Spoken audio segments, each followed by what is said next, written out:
কূটনীতির দাবার বোর্ডে একটি দেশের উচ্চতা তার সামরিক বাহিনীর আকার বা জিডিপির অঙ্ক দিয়ে মাপা হয় না, মাপা হয় তার রাষ্ট্রনেতাদের মেরুদণ্ডের দৃঢ়তা দিয়ে। চোখ বন্ধ করে একবার হিমালয়ের পাদদেশে অবস্থিত ছোট্ট স্থলবেষ্টিত এবং সামরিক দিক থেকে অত্যন্ত সাধারণ একটি দেশ নেপালের কথা ভাবুন, আর এরপর চোখ খুলে তাকান লাল সবুজের বাংলাদেশের দিকে। দুটি দেশ একই প্রতিবেশী, কিন্তু আচরণের আকাশ পাতাল পার্থক্য আপনাকে শিহরিত করবে, বাধ্য করবে নিজের আত্মসম্মান নিয়ে নতুন করে ভাবতে।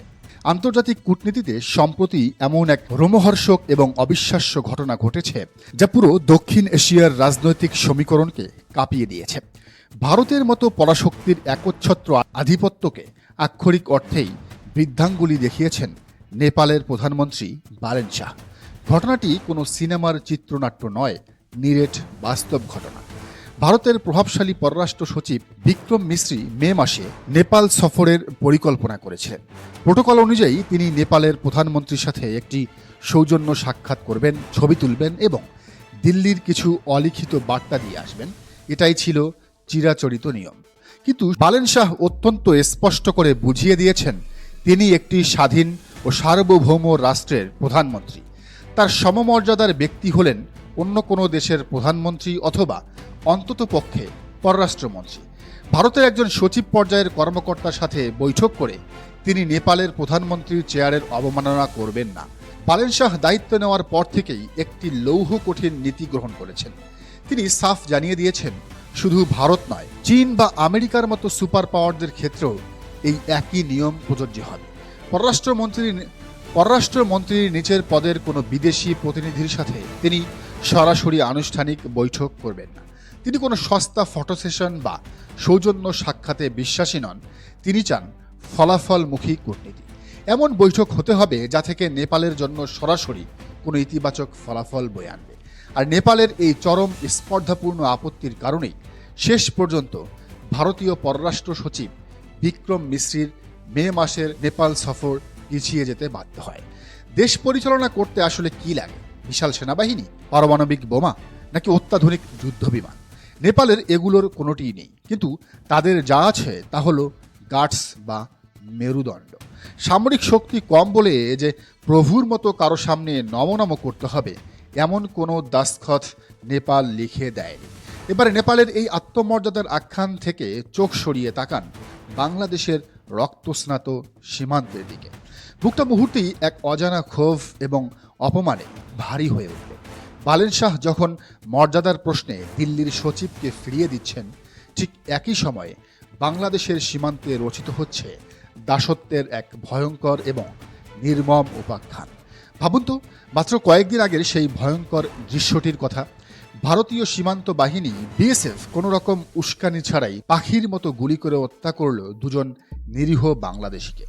এরপর সেই লাশগুলোকে পরম তাচ্ছিল্যের সাথে একটি জীর্ণ বাঁশের খাটিয়ায় তুলে বাংলাদেশের মাটিতে ফেলে দিয়ে গেল।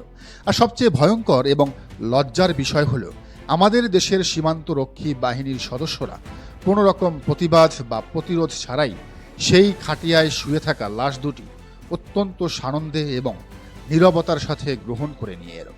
একবার নিজের বিবেককে প্রশ্ন করুন, এই একই ঘটনা যদি নেপালের সাথে ঘটত তবে কি হতো? বিএসএফ যদি নেপালি নাগরিককে গুলি করে মেরে এভাবে খাটিয়ায় করে লাশ দিয়ে যেত, তবে কাঠমান্ডুতে সেদিন প্রতিবাদের আগুন জ্বলে উঠত। নেপালের বাহিনী সেই লাশ গ্রহণে অস্বীকৃতি জানাতো এবং আন্তর্জাতিক মহলে দিল্লির এই নগ্ন আগ্রাসনের মুখোশ টেনে ছিঁড়ে ফেলত। কিন্তু বাংলাদেশে তা হয়নি, কারণ আমাদের রাষ্ট্রযন্ত্র গত ১.৫ দশক ধরে এমন এক নতজানু মানসিকতায় অভ্যস্ত হয়ে উঠেছে যেখানে প্রতিবেশীর রক্তচক্ষুকে ভয় পাওয়াটাই যেন অলিখিত আইনে পরিণত হয়েছে। আন্তর্জাতিক কূটনীতিতে একটি প্রবাদ খুব প্রচলিত, শক্তের ভক্ত নরমের জম।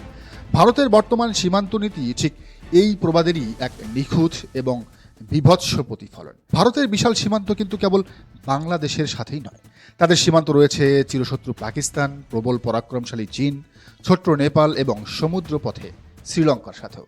কিন্তু একটি অদ্ভুত এবং রোমহর্ষক পরিসংখ্যান খেয়াল করুন, এই বিশাল এবং বৈচিত্র্যময় সীমানার কোথাও কি আপনি প্রতিদিন নিরীহ বেসামরিক নাগরিককে মেরে ফেলার খবর পান? চীনের সাথে ভারতের লাদাখ বা গালওয়ান উপত্যকায় তীব্র উত্তেজনা রয়েছে। 2020 সালে গালওয়ানে চীনের সেনাবাহিনীর হাতে ভারতের অন্তত 20 জন সৈন্য নিহত হয়েছিল। কিন্তু ভারত কি চীনের দিকে একটি গুলিও ছুটতে পেরেছিল? না, কারণ তারা জানে চীনের সাথে গুলি বিনিময়ের পরিণতি কি হতে পারে। পাকিস্তানের সাথে লাইন অফ কন্ট্রোলে গোলাগুলি হয়, কিন্তু সেটি দুই দেশের সেনাবাহিনীর মধ্যে।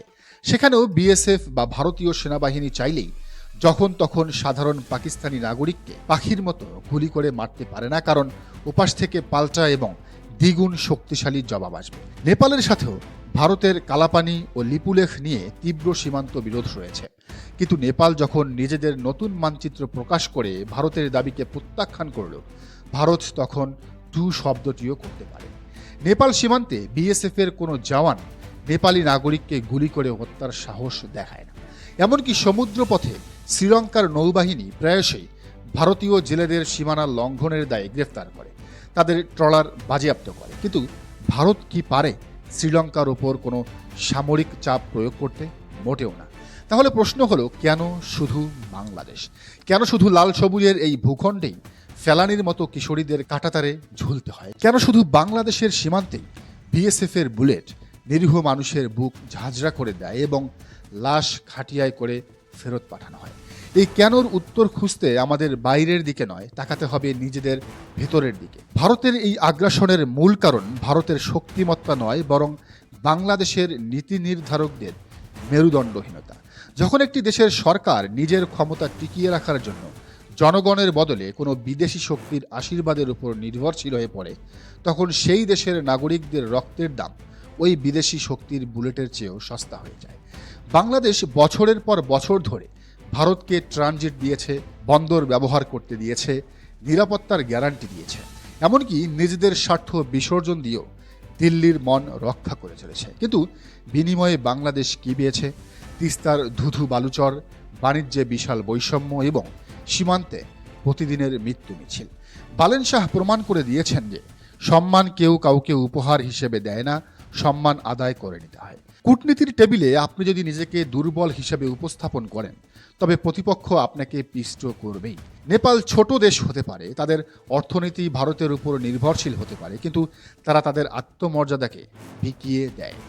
বাংলাদেশের সামনে আজ নেপাল এক বিশাল এবং জ্বলন্ত উদাহরণ।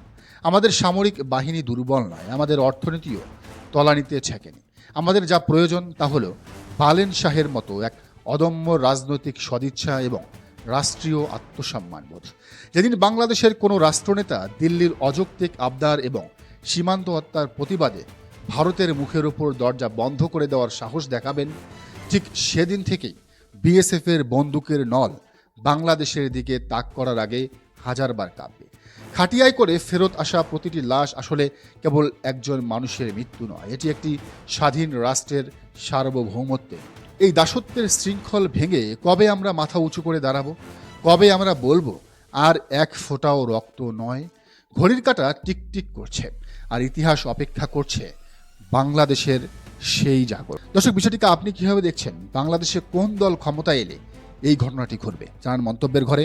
আর এই চ্যানেলে নতুন হলে অবশ্যই সাবস্ক্রাইব করে বেল আইকনটি বাজিয়ে রাখুন।